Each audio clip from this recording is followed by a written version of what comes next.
Ciao, dragi prieteni, astăzi vorbim despre România-Bosnia. Intrăm direct în subiect, fiindcă mai sunt 2 zile până la debutul în preliminarele campionatului mondial din 2026, unde cu toții sperăm ca România să se califice. Ar fi prima dată în acest secol când tricolorii ar juca la un campionat mondial. Ne amintim ultima noastră participare la cel mai important turneu fotbalistic din lume, s-a petrecut în 1998. Începem așadar preliminarele, parcă așa cu un moral și cu o încredere mai mare ca niciodată.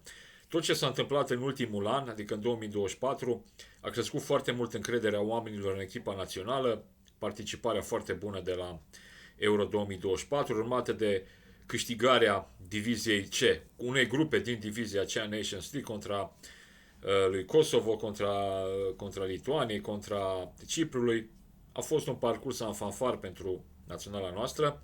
Toate acestea au făcut ca în acest moment să privim cu foarte mult optimism ce se va întâmpla mai departe. Am avut, trebuie să admitem, noroc și de o grupă destul de accesibilă față de altele. Am spus accesibilă, nu ușoară. Probabil ne vom lupta pentru locul 1 contra Austriei și avem în mare măsură asigurat un loc la baraj. Desigur, barajul nu certifică nimic, indiferent de cine ai da.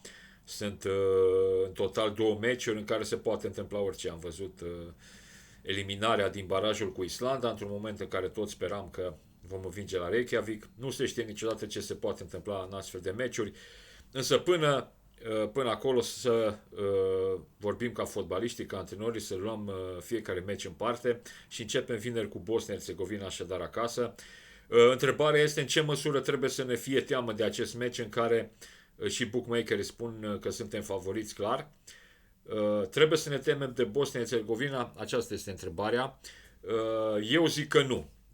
Deși ar trebui să fim atenți la această națională. România are foarte multe aturi înainte acestei partide. În primul rând, parcursul foarte bun, forma foarte bună echipei naționale, încrederea care există în jurul tricolorilor, aportul adus de Mircea Lucescu în dezvoltarea mai departe acestei echipe naționale este drept. Acum, dacă privim rațional, realizarea care toată lumea a savurat-o, câștigarea grupei de Nations League, nu este ceva ieșit din comun. Dar este important că România a făcut ceea ce a avut de făcut, a câștigat această grupă, s-a impus în fața unor formații în fața cărora în mod normal trebuia să se impună. Și iată-ne aici cu 2 zile înainte de meciul cu Bosnia, așteptând această națională, una care are un parcurs foarte prost în ultima perioadă. Statistic vorbind, Bosnia n-a câștigat niciun meci în ultimele 12 oficiale sau amicale, ce-or fi fost ele. Ultima victorie a lor datează din 13 octombrie 2023, o victorie în deplasare 2-0 la reputata în ghilimele națională din Liechtenstein. Bosnia-Herzegovina a avut un parcurs rău în grupa de Nations League. Este drept, ea a jucat într-o grupă cu Germania, Olanda și Ungaria, așadar o grupă greu de câștigat, o grupă din care a scos doar 2 puncte, o grupă din care singurele meciuri nepierdute au fost cele cu Ungaria în deplasare 0-0 și un 1-1 acasă cu Olanda, într-un meci care nu mai conta prea mult decât pentru palmares. Așadar, o perioadă foarte grea pentru Bosnia-Herzegovina. Am văzut Bosnia-Herzegovina jucând contra Ungaria la Budapesta și chiar dacă a scos 0-0, prestația ei a dezamăgit, a fost o abordare ultra-defensivă în fața unei formații Ungariei care este bună, dar nu este o forță mondială.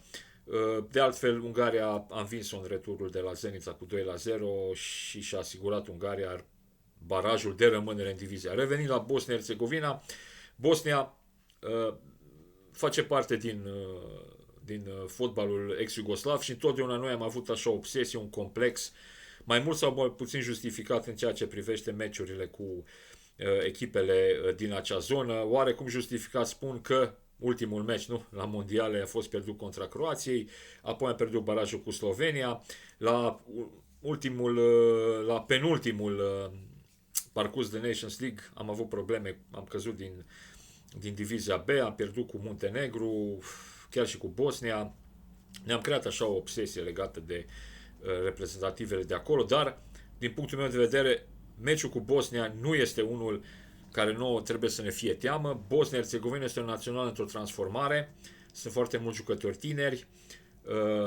Bosnia-Herzegovina este o reprezentativă care a fost mereu incomodă, dar niciodată nu și-a depășit condiția. Să nu uităm, singura ei realizare majoră a fost calificarea la Campionatul Mondial din 2014, atunci unde a fost condusă de legendarul Safet Sušić. În rest, a pierdut în barajul pentru Euro contra Ucrainei acasă. Este o națională care depinde în continuare și sportiv și mental așa de Edin Dzeko. Edin Dzeko care joacă în continuare, e activ, chiar dacă a ajuns la 39 de ani, a marcat de 2 ori în toamnă în Nations League. În rest, este o națională cu câțiva jucători interesanți care evoluează la un nivel bun. Are un portar bun, Vasil, care apără destul de ok în Bundesliga la St. Pauli.